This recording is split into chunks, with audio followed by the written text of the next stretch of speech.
I'ma hit y'all with this since most don't wanna read shit. I'ma hit y'all with this since most don't wanna read shit. I'ma hit y'all with this since most don't wanna read shit. I'ma hit y'all with this since most don't wanna read shit. Magazine Dreams. Several review. Yet another film about the disgusting, vanity-driven, white supremacist culture from my city of origin. Magazine Dreams plays out as if the water boy and taxi driver had a premature baby. Elijah Bynum's picture is plainly disturbing. The film ultimately carries with it a nauseating atmosphere that is punctuated with many moments that both will indulge audience members to be on the edge of their seats or to barely keep their eyes open to the screen in horror. Bynum noticeably pays homage to Tarantino, lifting a line off from Dusk Till Dawn, twists the diner scene from Falling Down, and even takes liberties with another Sandler classic in Punch Drunk Love, while curating the tale of Killian Maddox, your average LA outcast due to the slanted demographics who will do anything to see his name in lights, due to the vanity-driven culture of the metropolis. So he picks up bodybuilding. Throughout the film, audiences get a glimpse of what makes Maddox such a peculiar character. An only child who witnessed the murder-suicide of his parents, though through the late flashbacks in the film, that event becomes questionable.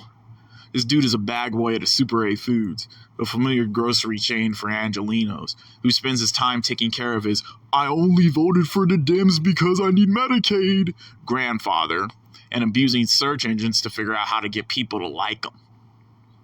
Repulsive. Rest assured, Bynum's film is a journey of self-acceptance. But on that bumpy road, audiences get treated to Major's Maddox getting jumped, not once but twice, only in a way LA can. Maddox picking up the low-hanging fruit by attempting to go on a date with his place of employment's local dumpy mud shark, portrayed by Haley Bennett. Maddox teasing mass shootings at the club, that after having experienced so many of these before 21 in LA, I personally can't stand the club. Picking up a hooker, portrayed by the gorgeous Taylor Page, who he can't get it up for because of steroid abuse, or maybe because as the film progresses, he ends up having a 6 degrees of separation moment with his idol Brad, Ken Donahue, who's the Eminem to Maddox's Stan. I came into this film expecting it to be masculine.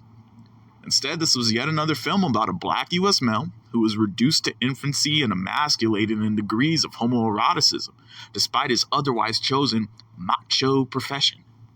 I could see why this film wrapped in 2023 but wasn't released until now. A film this disturbing would certainly have been damaging for Majors' legal troubles over the past couple of years. If that legal trouble would not have been, though, Magazine Dreams would have further cemented Majors as a household name if kept to its original target release date. It's buck-breaking, from the slave auction, mirror of the bodybuilding pageants Maddox attends, always under duress, ill, and even at one point in the film bloodied and bruised, all the way to the end where Maddox ends up bawling after spending the majority of Bynum's picture throwing violent tantrums and brandishing artillery at those who thought they could pull one over on him. I hated the buck-breaking. I hated the relatability as an Angelino growing up in a non-chocolate city, bred to levels of self-hatred that only FBAs from outside of inner city LA understand. I hated that Maddox didn't travel and broaden his perspective so he wouldn't manifest the incel horror story so many Western women love to hide their own shortcomings behind. Despite my disgust of Bynum's picture, a film such as Magazine Dreams is needed in modern society. The ostracization of the westernized black male in a European country who grows up idolizing the Eurocentric model of beauty. Magazine Dreams is exactly what that picture looks like. Another California nightmare that would be a perfect companion piece in a double feature showing with The Substance. Tack on skincare to round out a triple feature of just how ugly the vanity industry of the West Coast can get when pushed to the extreme.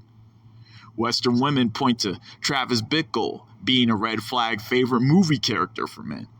Well, Majors Maddox is the palette swap that has a beer for De Niro's Bickle to hold, while he's holding a dollar bill for his new friend at the bar to bang a line through in the other hand.